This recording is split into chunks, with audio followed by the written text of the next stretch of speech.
My name is Cindy Warren, and I'm a Vice President of Business Development at Janssen, which is the pharma arm of Johnson & Johnson.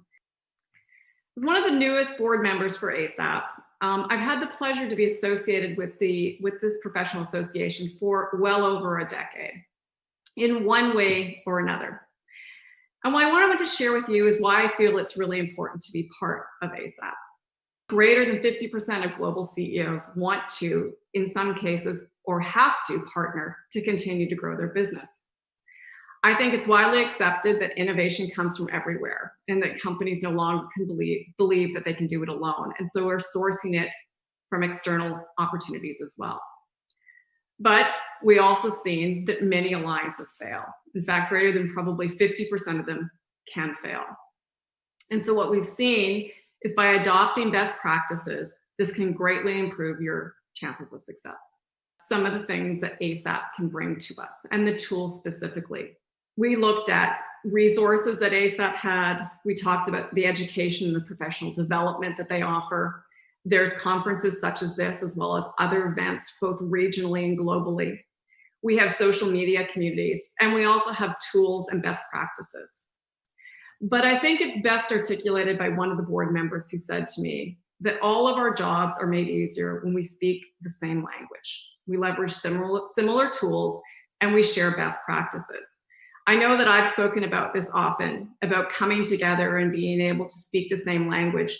And I struggle with the challenges of new partnerships, as we talked about, in digital areas where their language is different, and how can we establish a common ground?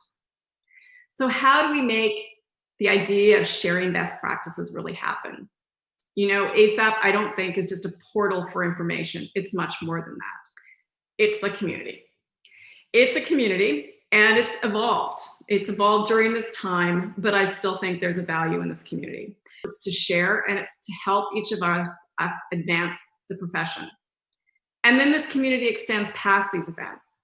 What it extends to is a relationship that's built that we continue to tap into. When I reached out to some of my board colleagues and I asked them to send me a few words on what it is to belong to ASAP and what that meant to them and to their companies. And this is what they shared with me. Some of the things that I really take away is comments like, this community is our best asset.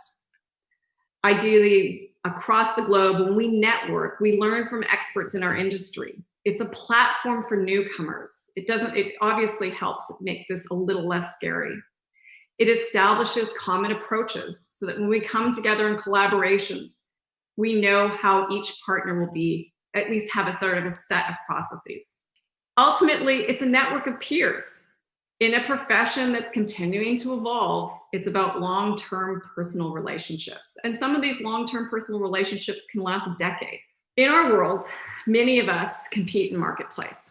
But one of the things that I've loved about ASAP and loved about the function of alliance management is alliance leaders tend to look past this, and our professional community tends to come together. And it's really about collaboration. It's about collaboration to continue to evolve this profession. It's about taking it to the next level of excellence. It's about providing a framework for accelerating and optimizing innovation. And I've had the pleasure to be part of forums and teleconferences that have been set up independently by companies and small groups of us to continue to grow and to share.